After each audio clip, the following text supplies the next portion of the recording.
Good morning दोस्तों। Sidhu winner classes के YouTube platform पे आपका हार्दिक स्वागत है। आज हमारा जो टॉपिक है भारत की स्वतंत्रता और पार्ट 3 है ये। ठीक है, पार्ट 1 और पार्ट 2 प्ले लिस्ट में पड़ा है हिस्ट्री के, आप लोग जाकर देख लीजिएगा। पार्ट 3 में हम लोग आते हैं। आज का जो सेशन है हमारा, भारत में आम चुनाव कैसे हुए, ठीक है, इसकी पृष्ठभूमि क्या थी, इसके बारे में हम लोग जानेंगे और समझेंगे। देखिए, भारत में आम चुनाव होता है तो ये ब्रिटेन की नकल के आधार पे होता है, क्योंकि उसमें ब्रिटेन हावी था, अभी देश हमारा आजाद नहीं हुआ था। ठीक है, तो देखो ब्रिटेन में चुनाव होता है। ब्रिटेन में चुनाव आपका जो होता है 1945 में होता है। ब्रिटेन में चुनाव कब होता है बेटा? 1945 में। ठीक है, इसमें आप लोगों को पता होगा कि ब्रिटेन की जो सबसे दो पार्टी अच्छी थी या सबसे बड़ी दोनों पार्टी थी, एक पार्टी का नाम था कंजर्वेटिव पार्टी और एक पार्टी का नाम था लेबर पार्टी। एक पार्टी का नाम था लेबर पार्टी और कंजर्वेटिव पार्टी का जो पीएम थे उस समय विंस्टन चर्चिल थे। कौन थे बेटा? Winston Churchill. और देखिए, ये जब चुनाव होता है तो कंजर्वेटिव पार्टी के विंस्टन चर्चिल चुनाव हार जाते हैं। ठीक है, क्यों हारने का कारण आप लोगों को पीछे बता ही दिए, क्योंकि वहां पे द्वितीय विश्व युद्ध चल रहा था। ब्रिटेन को जैसी सफलता मिलनी चाहिए वैसी सफलता नहीं मिल पाई, क्योंकि हर जगह से जब हर देश वाले आजादी खोज रहे थे। ठीक है, कभी पाकिस्तान आजाद होगा, इंडिया आजाद होगा, और भी देश आजाद होंगे, ब्रिटेन से जो संबंधित देश थे सब आजाद होंगे। देखिए, लेबर पार्टी इधर चुनाव जीतती है और उसके पीएम बनते हैं एटली। ये परीक्षा का बहुत बहुत वेरी वेरी इंपॉर्टेंट क्वेश्चन, क्योंकि विंस्टन चर्चिल के बाद कौन प्रधानमंत्री बनता है ब्रिटेन का? एटली बनते हैं। कौन बनता है? एटली। तो इनका नाम नहीं भूलना है आपको, ठीक है, इंपॉर्टेंट लगा लीजिए। देखो, चुनाव ये क्या करते हैं? जीत जाते हैं। ठीक है, अब जब इटली में होते चुनाव जीतेंगे तो ये इनका जो संबंध था भारत के प्रति बड़ा अच्छा था। ये उदारवादी व्यक्ति थे, ठीक है, भारतीयों के बारे में सोचते थे। तो देखो, जब सोचे ये उदारवादी व्यक्ति थे तो लॉर्ड वेबल को बुलाए। उस समय भारत का वायसराय कौन था? लॉर्ड वेबल। ठीक है, तो लॉर्ड वेबल को बुलाए और उनको बैठाए और अच्छे से बात किए। बोलते हैं क्या कि भारत में अब आम चुनाव कराना होगा, क्योंकि ब्रिटेन की भी स्थिति ठीक नहीं है द्वितीय विश्व युद्ध के बाद, और भारत की भी स्थिति ठीक नहीं है। भारत में लोग लड़ झगड़ रहे हैं आपस में, तो उनको शांत करना है, तो वहां पे चुनाव की व्यवस्था कराई जाए। तो आम चुनाव देखो 1935 में हो गया था। एक बार चुनाव के बारे में हम पढ़ाए थे कि आम चुनाव भारत में प्रांतीय चुनाव कैसे हुआ था। 11 सीट पे प्रांत के लोग जीते थे। ठीक है, लेकिन इस बार जो चुनाव होगा, दो चुनाव होंगे, एक केंद्रीय चुनाव होगा और एक प्रांतीय चुनाव होगा। ठीक है, तो हम लोग समझते हैं प्रांतीय चुनाव इस बार हुआ जब 1945 में। ठीक है, तो क्या हुआ कि प्रांतीय चुनाव में कुल सीटों की संख्या थी 1585। कितनी सीट थी बेटा? 1585। और उसमें क्या हुआ कि कांग्रेस जो थी 923 सीट पर विजयी हुई। कितनी सीट पर बेटा? 923। और प्रांतीय चुनाव आप लोगों को पता है कि 11 प्रांत में हो रहे थे, तो 8 प्रांत में देखो कांग्रेस ने चुनाव जीता, और तीन प्रांत में कौन जीतेगा जी? 3 प्रांत में कौन चुनाव जीतेगा? मुस्लिम लीग और अन्य पार्टी मिलकर जीतेंगे। ठीक है, तो देखो यहाँ पे दो में, ठीक है, 2 में मुस्लिम लीग जीतती है और एक अन्य पार्टी के हाथों में जाती है। तो यहाँ जो होता है मुस्लिम लीग सबसे इस बार बहुत सफलता पा गई। अगले चुनाव में जो प्रांतीय चुनाव हुआ था उसमें इसकी कम सीट थी, लेकिन इस बार देखो कितनी सीट पा गई बेटा? 425। ठीक है, अब देखिए कांग्रेस पाती है 923, मुस्लिम लीग भी पा जाती है 425, और बची जितनी सीटें थी इसमें जोड़ दीजिएगा, जितनी सीटें बचेंगी अन्य पार्टियों ने क्या किया? ग्रहण किया। ठीक है, अब आगे आते हैं, ये तो प्रांतीय चुनाव की बात थी। अब केंद्रीय चुनाव भी होंगे। कौन से चुनाव होंगे बेटा? केंद्रीय चुनाव। और केंद्रीय चुनाव जब होंगे तो केंद्र में पूरी सीटों की संख्या कितनी थी उस समय? 102। कितनी थी? 102। अब 102 सीटों पर चुनाव होगा। कांग्रेस 59 सीट अकेले जीत जाएगी। कितनी सीट बेटा?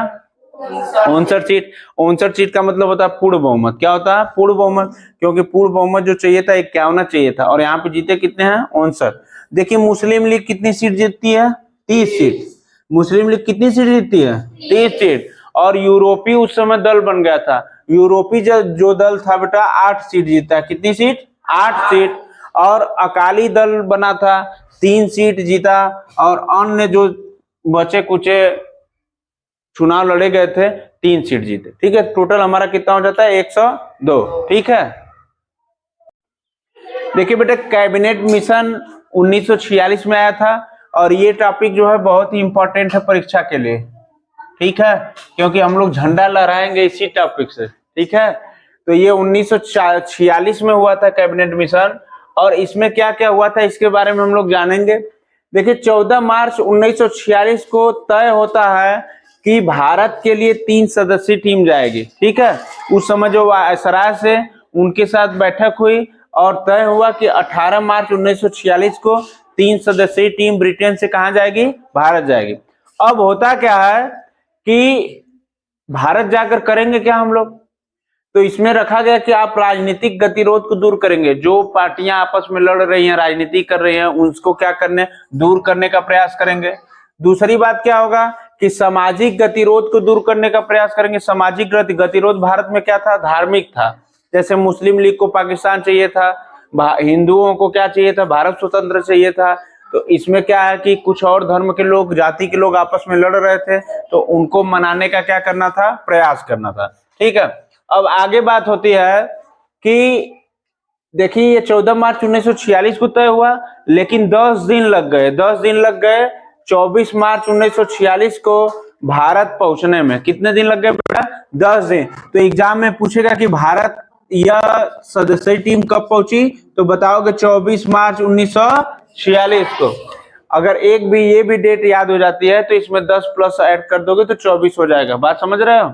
तो 10 दिन का समय लगा, यही समय पूछता है कि कितने दिन बाद पहुंचे लोग, तो 10 दिन बाद। आगे होता क्या है कि 3 सदस्यीय टीम की जो बनी थी उसमें कौन कौन लोग थे, तो देखो सर पैथिक लॉरेंस जो थे ये बेटा अध्यक्ष बनाए गए थे टीम की। दूसरे जो लोग थे एबी अलेक्जेंडर, क्या नाम था बेटा, एबी अलेक्जेंडर। तीसरे जो थे स्टैनफोर्ड क्रिप्स थे, कौन बेटा था, स्टैनफोर्ड क्रिप्स। अब देखिए 3 लोग जाएंगे, ठीक है, और 3 लोग जाएंगे भारत को समझेंगे और मनाने का प्रयास करेंगे। और 16 मई का, अब देखो मार्च से पहुंच गए हम लोग कहां पे, मई में।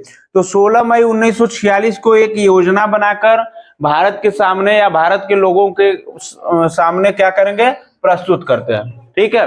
अब प्रस्तुत करेंगे तो आप लोगों के मन में विचार आएगा, सर योजना तो बना लिए सब, अब योजना में क्या था, तो इसके बारे में हम लोग जानेंगे। देखो योजना में क्या था, योजना में था कि भारत में संविधान सभा का गठन किया जाएगा। भारत में क्या किया जाएगा, संविधान सभा का गठन किया जाएगा।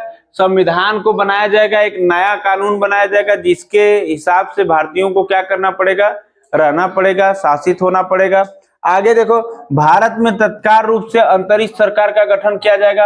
अंतरिम सरकार का गठन किस बेस पे किया जाएगा, 1946 के आम चुनाव के परिणाम के बेस पर। तो आप लोग समझ रहे हैं कि जो पार्टी जीती थी, कांग्रेस पार्टी सबसे बड़ी पार्टी थी और चुनाव जीत कर आई थी, तो अंतरिम सरकार जब भी बनेगी तो कांग्रेस के पार्टी के लोगों को ही क्या मिलेगा, पद मिलेगा। चाहे पीएम बनेंगे, कोई शिक्षा मंत्री बनेगा, कोई रेल मंत्री बनेगा, कोई कुछ बनेगा, कोई विदेश मंत्री बनेगा, तो ये सब कौन, कांग्रेस के लोग ज्यादातर बनेंगे। आगे देखिए कैबिनेट मिशन ने संविधान निर्माण का विस्तृत योजना प्रस्तुत कर दिया, ठीक है।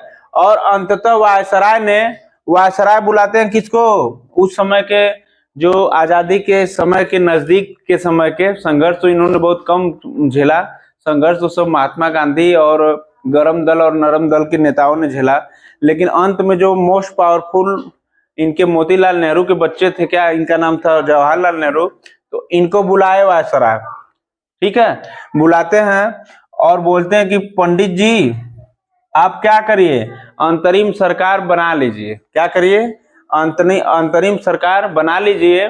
और देखो जब अंतरिम सरकार बनती है तो पंडित जवाहरलाल नेहरू क्या बनते हैं, देश के प्रधानमंत्री बन जाते हैं। और गांधी जी बेचारे कहाँ रहते हैं, इसके बारे में बताते हैं आगे। देखते हैं हम लोग कैबिनेट मिशन ने मुस्लिम लीग की देखो मांग को क्या करता है, रिजेक्ट कर देता है। मुस्लिम लीग मांग करता है कि हमको पाकिस्तान चाहिए, क्या चाहिए, पाकिस्तान चाहिए। वो भी पाकिस्तान चाहिए तो धर्म के आधार पे चाहिए, किस आधार पे, धर्म के आधार पे। अब देखो जब मांग रिजेक्ट हो जाती है बेटा, तो होता क्या है कि अंतरिम सरकार के गठन के लिए वायसराय बुला लेते हैं, किनको, निमंत्रण देते हैं जवाहरलाल नेहरू को। और जवाहरलाल नेहरू आते हैं 2 सितंबर 1946 को, ठीक है, कितने 2 सितंबर 1946 को। और यहाँ पे होता क्या है, कार्यकारिणी परिषद का क्या होता है, गठन होता है, जिसमें अध्यक्ष कौन बनता है बेटा, वायसराय बनता है भारत का, और उपाध्यक्ष किसको बनाया जाता है, जवाहरलाल नेहरू को। इनका पूरा नाम होता है पंडित जवाहरलाल नेहरू, इनके पिता का नाम मोतीलाल नेहरू, ठीक है। अब होता क्या है कि 2 सितंबर 1946 को मुस्लिम लीग कौन सी लीग होती है, मुस्लिम लीग। अब इस कार्यकारिणी परिषद में मुस्लिम लीग जो थी उसके 5 सदस्यों को केवल शामिल किया जाता है। कितने सदस्यों को, 5 सदस्यों को। बाकी सभी सदस्य कितने होते हैं, कांग्रेस के सब सदस्य होते हैं। मुस्लिम लीग के कितने होते हैं बेटा, 5 सदस्य। और देखिए कब शामिल किया जाता है, 26 अक्टूबर 1946 में। क्वेश्चन पूछता है एग्जाम में कि मुस्लिम लीग के कितने सदस्यों को 26 अक्टूबर 1946 को शामिल किया गया था, तो क्या बताओगे, 5 सदस्यों को। अब आगे हम लोग आते हैं।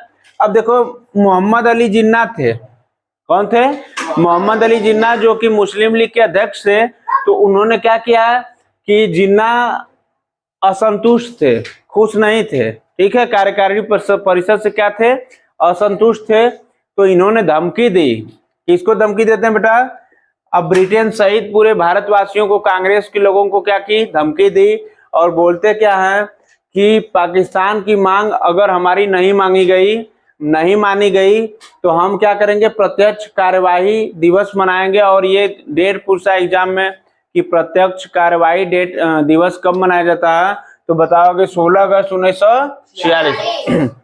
वेरी वेरी इंपॉर्टेंट, प्रत्यक्ष कार्रवाई दिवस 1946। अब ये प्रत्यक्ष कार्रवाई दिवस 1946 क्या होता है कि देखो बेटा, ये 16 अगस्त 1946 को होता है।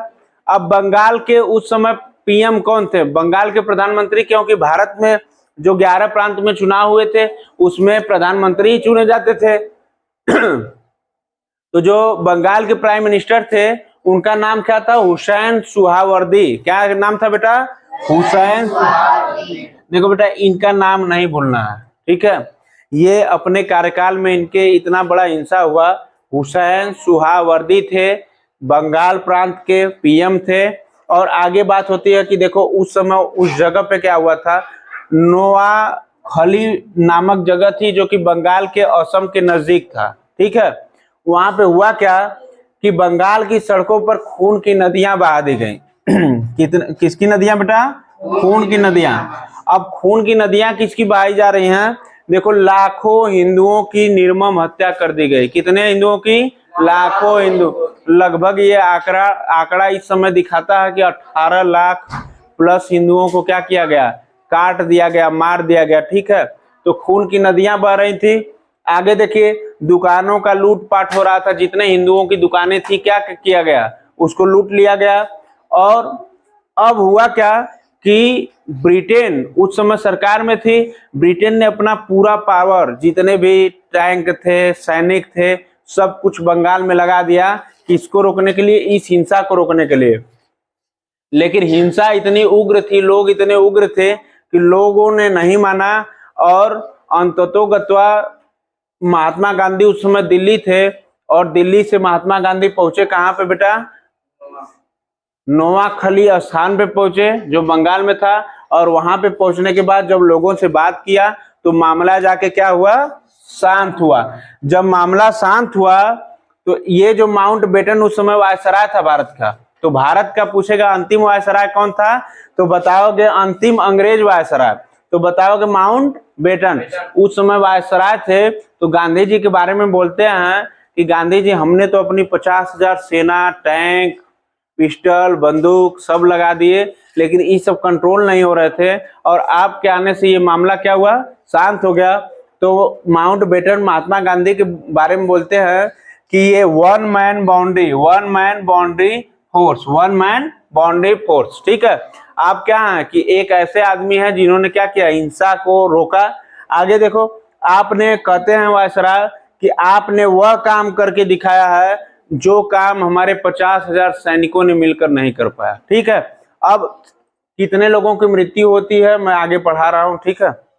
बंद कर दिया। देखिए बंगाल में क्या होता है, नरसंहार होता है। क्या होता है बेटा, नरसंहार, जिसको बोलते हैं खूनवा खून। क्या बोलते हैं? मुस्लिमों ने हिंदुओं को मारा और इतना मारा, दुकानों को लूटा और नरसंहार किया। देखो 18 लाख लोगों की हत्या हो गई। अब जब हिंदुओं को आप मारेंगे तो हिंदू भी चूड़ी पहने नहीं है, हिंदू भी तो कुछ हैं गरम दल के, अब उन्होंने भी मारा तो इनकी संख्या कितनी पहुंच गई बेटा? 18 लाख, लगभग 18 लाख। और जब भी संख्या वही होगी 18 लाख प्लस ही होगी, तो पूछेगा कि नरसंहार में कितने लोगों की मृत्यु हुई थी? 18 लाख। और देखो बेटा 7 से 8 लाख लगभग के करीब घर छोड़कर लोग भाग गए कि हम बंगाल में नहीं रहेंगे, असम में नहीं रहेंगे। भाग के कहाँ आ गए? यूपी, बिहार, दिल्ली तक कूच कर गए, क्योंकि वहां पे नरसंहार था। मुस्लिमों की आबादी बहुत ज्यादा थी, हिंदू छोड़कर क्या करने लगे? भागने लगे वहां से। अब आगे बात होती है कि ब्रिटेन बेचारा कहता है कि भारत के लोग अब हमारी बात आप लोग मान नहीं रहे हैं। भारतीयों को ब्रिटेन क्या कहता है कि भारत के लोग अब हमारी बात नहीं मान रहे हैं, अब हम आप लोगों को आजाद करना चाहते हैं, हम थक गए हैं आप लोगों से, आप लोगों को हम क्या करना चाहते हैं? आजाद करना चाहते हैं। तो ब्रिटेन थक कर देखो भारत को आजाद करता है। क्या कहता है?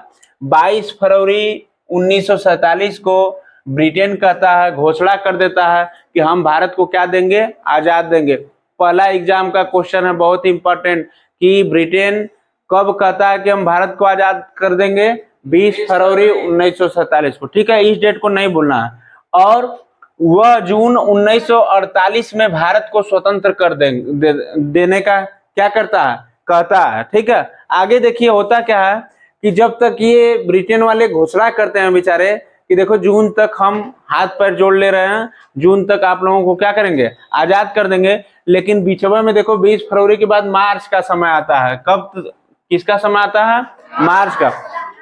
और मार्च में होता क्या है कि इधर बंगाल, असम में तो नरसंहार हो ही रहा था, तब से मार्च में पंजाब में भी भीषण दंगा हो गया।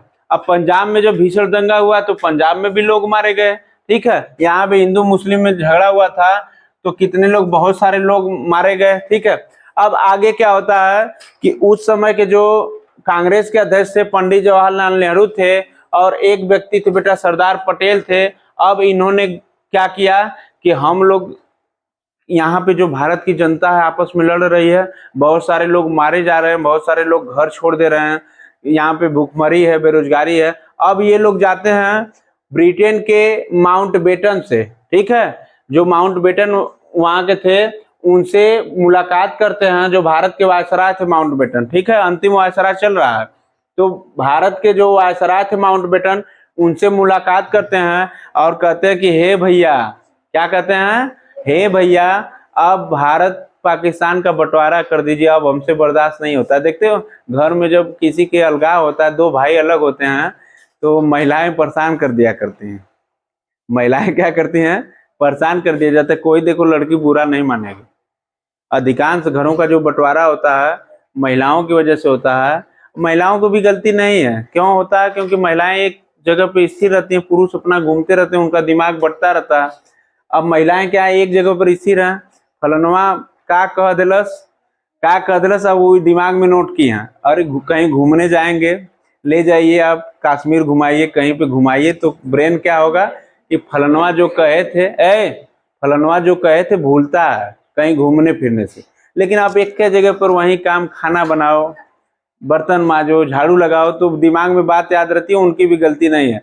देखो किसी घर को अलग कराने के लिए जैसे महिलाओं का योगदान रहता है, उसी तरह भारत देश को अलग कराने के लिए मुस्लिम लीग का अहम योगदान था। अब देखो बात क्या होती है कि सरदार पटेल, पंडित जवाहरलाल नेहरू जाते हैं और हाथ पैर जोड़ लेते हैं और योजना बनाते हैं। कौन?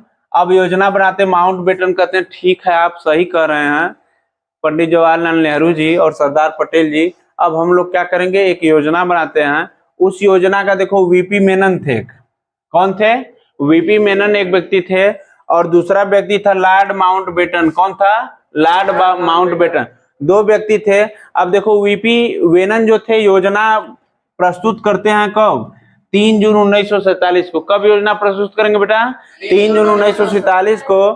और इस योजना को ही ये बनाते हैं और ये जो प्रस्तुत करते हैं उसी योजना को कहा जाता है लॉर्ड माउंटबेटन योजना। क्या कहा जाता है? लॉर्ड माउंटबेटन योजना या माउंटबेटन प्लान। ठीक है, बात समझ में आ रही है? अब आगे देखो क्या होता है।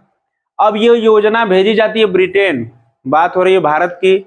वायसराय उस समय माउंटबेटन था, हाथ पैर जोड़े ये लोग, कहे कि अब हम लोग थक गए हैं, अब हम लोगों को बांट दीजिए, अब हम भाई भाई नहीं रहना चाहते। हिंदू मुसलमान वाकई में भाई है भाई थे, अब इनको अलग होना है। तो ये सब माउंटबेटन, ये सब प्रस्ताव तैयार हो गया यहाँ पे। तो माउंटबेटन लेकर जाता है कहाँ पे? ब्रिटेन। कहाँ पे लेकर जाता है बेटा? ब्रिटेन। और ब्रिटेन में भी जानते हैं आप लोग राज्यसभा और लोकसभा चलती है।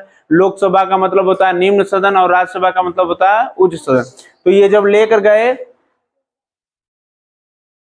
तो देखो संसद से पारित होता है, लोकसभा से जब पारित होता है तो पारित कब होता है? 18 जुलाई को। तो क्वेश्चन पूछेगा एग्जाम में कि ब्रिटेन में यह संसद से कब पारित हुआ, तो बताओगे 19 जुलाई 1947 को। आगे बढ़ते हैं हम लोग। सीमा आयोग की नियुक्ति होती है, देखो उसके अध्यक्ष बनाए जाते हैं। हाँ 18 जुलाई को, सॉरी ये थोड़ा सा डेट कंफर्म कर लीजिए आप लोग, 19 जुलाई नहीं 18 जुलाई है। ठीक है, अब आते हैं हम लोग, देखो सीमा आयोग का गठन होगा। अरे गधों, देखो जब पाकिस्तान का बंटवारा होगा तो पाकिस्तान वाले कहेंगे कि ना कि हमारी जमीनियां कहाँ तक रहेगी। माउंटबेटन जी, बात तो आप रहे हैं लेकिन हम लोग कितना क्षेत्र हम लोगों को देंगे, कितना जमीन देंगे कि हम उसी जमीनिया में रहेंगे। अब ऐसा नहीं कि हम भारत में प्रवेश करके रहेंगे, हमको तो एक मानक क्या चाहिए? जमीन चाहिए, क्षेत्रफल चाहिए, बॉर्डर उसका होना चाहिए। तो देखो उस व्यक्ति का क्या नाम था अध्यक्ष का? रेडक्लिफ महोदय। क्या नाम था बेटा? रेडक्लिफ महोदय। आप लोग जानते हैं कि जो सीमा रेखा जोड़ती है भारत और पाकिस्तान को, उसका नाम क्या है? रेडक्लिफ। क्या है? रेडक्लिफ। तो रेडक्लिफ पता चल गया कहां से नाम पड़ा उसका, बॉर्डर का, भारत पाकिस्तान के, क्योंकि ये सीमा आयोग के अध्यक्ष रहते हैं कौन? रेडक्लिफ महोदय। अब देखो आगे होता क्या है कि हाउस ऑफ कॉमन में पेश होता है 4 जुलाई 1947 को।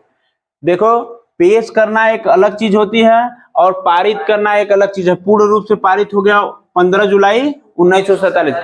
तो एग्जाम में क्वेश्चन बनेगा कि हाउस ऑफ कॉमन में पेश कब किया गया, बताओगे 4 जुलाई 1947 को, और पारित कब कर दिया गया? 15 जुलाई 1947 को।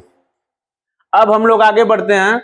देखिए house of Lord, house of Lord, ठीक है, 16 जुलाई 1947 को पारित हो गया। अब बात आएगी 18 जुलाई को स्वतंत्रता दिवस को मंजूरी। अभी ब्रिटेन वाले क्या कहे कि आप लोगों को 18 जुलाई को क्या कर दिया जाएगा? स्वतंत्रता दिवस घोषित कर दिया जाएगा। अब देखिए इसमें होता क्या है कि स्वतंत्रता दिवस मिलते पाकिस्तान को जब मिलता है, पाकिस्तान एक अलग देश बना दिया जाता है, भारत एक अलग देश बना दिया जाता है, दोनों का बंटवारा होता है। और